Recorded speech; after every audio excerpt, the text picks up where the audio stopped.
Estamos de volta com o programa de hoje que discute inteligência artificial com o professor de Engenharia em Controle e Automação do Instituto Mauá de Tecnologia, Anderson Harayashiki Moreira, e com o professor da Faculdade de Computação e Informática da Universidade Presbiteriana Mackenzie, Vivaldo José Breternitz. Anderson, você fala de máquinas que têm uma fisicalidade, que têm hardware e também de algoritmos. Mas aí na Mauá eu entendo que a sua ocupação fundamental está no campo da robótica mesmo, da fisicalidade. Então, por isso, eu vou te perguntar o seguinte: você acredita, e se você acredita, quando você acredita, que robôs como esses que a gente vê nos comerciais da Boston Dynamics e assim por diante, vão ser realidade no Brasil?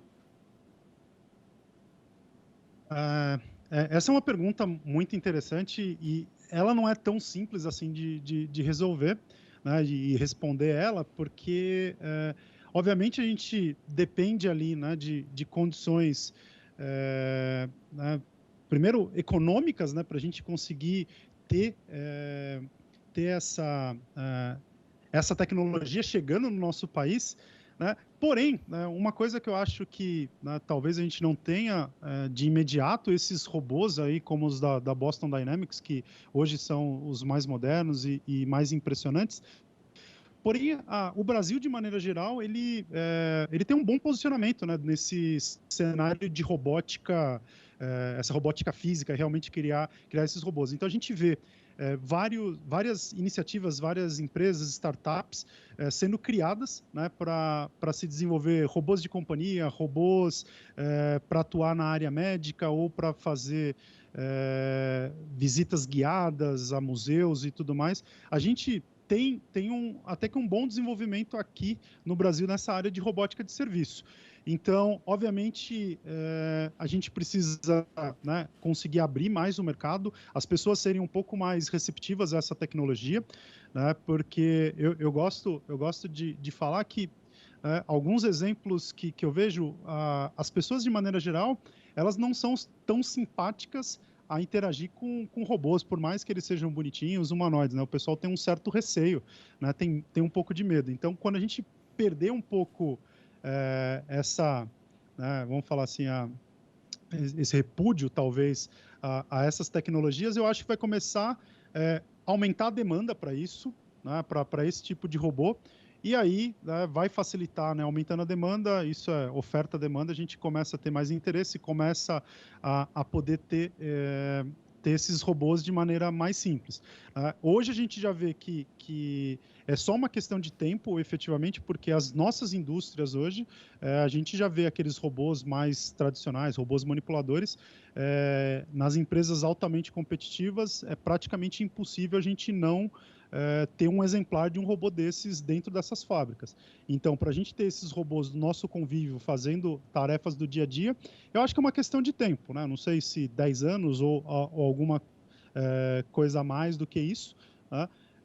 Mas eu vejo que é extremamente possível, né? E o gap aí de diferença de tecnologia que a gente tem hoje do nosso país, né, do Brasil, com relação aos países de fora, Estados Unidos e até mesmo da Europa, diminuiu muito, né? Antes a gente levava muito mais tempo para ter essa tecnologia aqui, agora, né, essa distância encurtou bastante. E, Então, e é vo- questão de tempo. Legal. E você, Vivaldo, como você vê esse cenário brasileiro? E também se arrisca um Eu calendário aí de concordo, eu adoção? concordo em gênero, número e grau com o que nos disse o Anderson, né? O nosso problema principal é demanda por esse tipo de equipamento, né?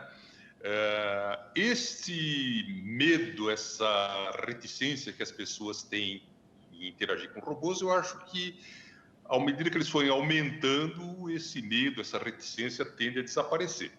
Tem até um negócio curioso, eu estava me lembrando agora, quando na fala do Anderson, a minha avó, por exemplo, não falava ao telefone. Ela achava que o telefone era um negócio espantoso, né? E não falava ao telefone, simplesmente. Hoje, a gente vê o celular extremamente difundido, todo mundo usa. Tem uma neta que tem 3 anos, ela faz ligação, manda mensagem, coisas dessa espécie. E vai acontecer a mesma coisa com os robôs.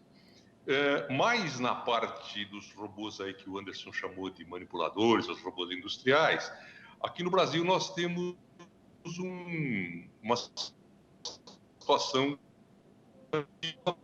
dessas ferramentas, né? A mão de obra aqui no Brasil é muito barata. Então, a indústria pauta-se por uma lógica, evidentemente, empresarial, né? Se eu botar um robô aqui, eu vou ter um custo maior ou menor, né? Então, esse tipo de coisa, eu acho que tende a refrear um pouco a chegada de robôs aqui. Desse tipo de robô, né? Robôs industriais. Mas, no prazo médio para longo, com certeza eles vão estar extremamente presentes aqui.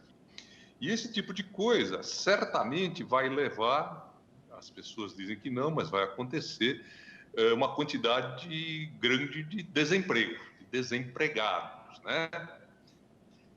Então, os terrivelmente pessimistas pensam isso, ponto. Os terrivelmente otimistas dizem não, o sujeito que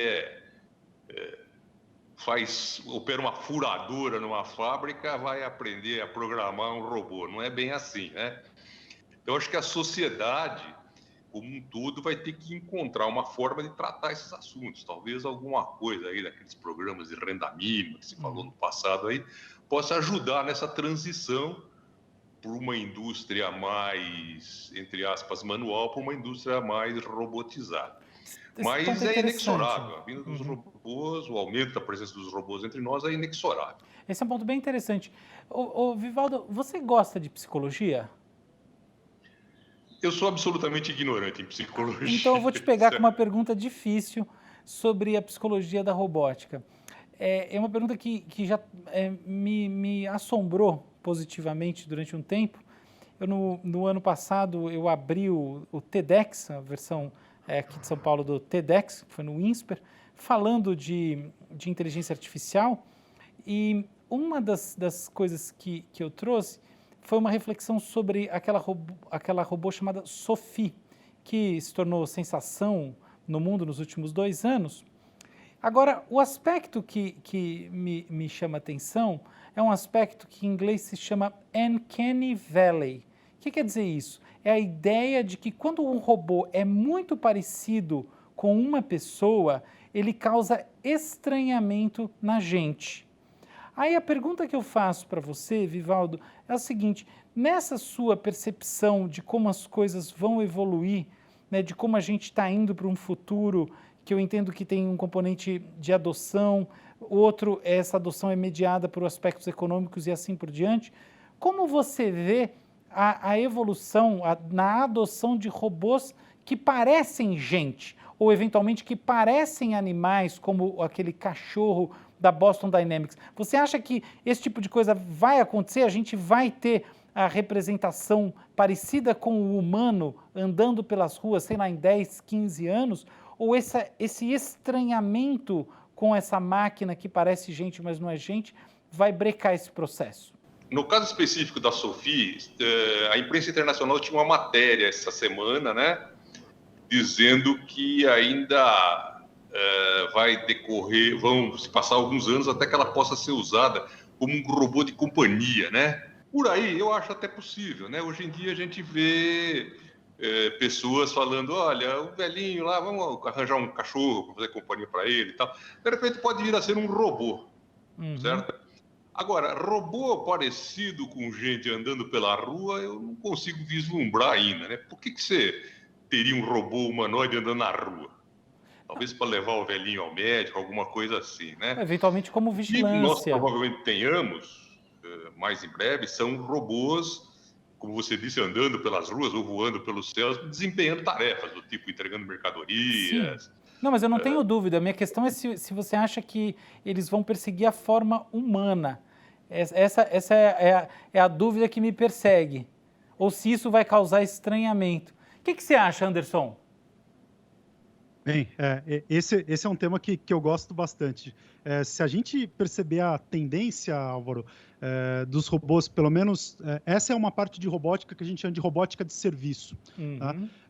Existe uma certa tendência a tentar fazer formatos de robôs e tudo mais um pouco mais carismáticos e menos parecidos com o ser humano. Por quê? É fato que você vê um robô que nem a Sophia, ela traz uma estranheza muito grande para as pessoas e, de maneira geral, as pessoas não gostam.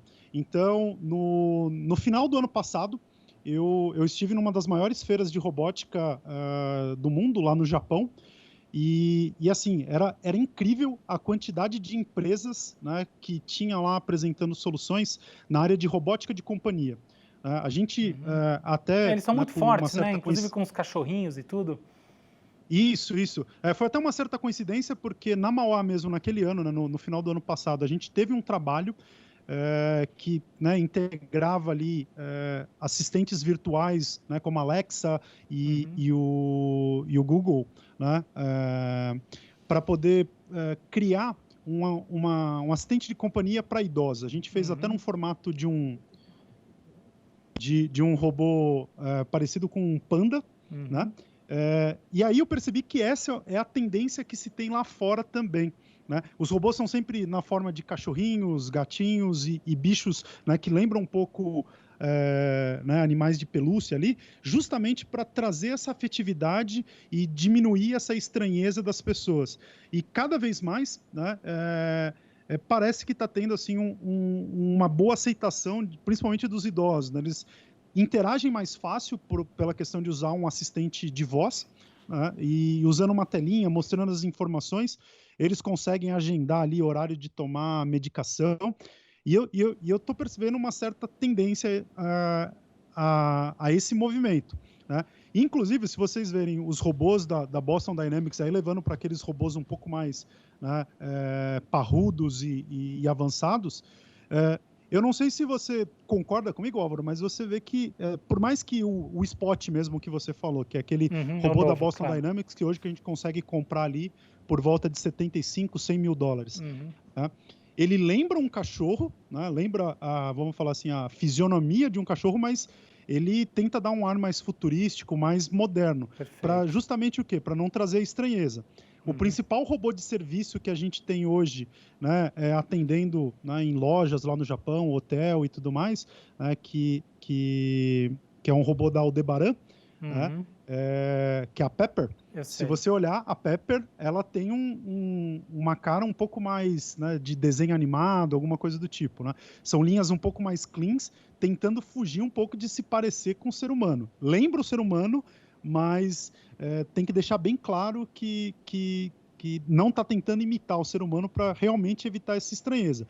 Eu acho que é uma certa tendência, né, fazer isso, porque, né, criar ali um robô que nem a gente vê naqueles filmes, tipo Eu, Robô, eu acho que traria uma estranheza ainda. Eu acho que a nossa sociedade não está tão preparada para isso. Legal. A gente vai fazer mais um intervalinho e já volta.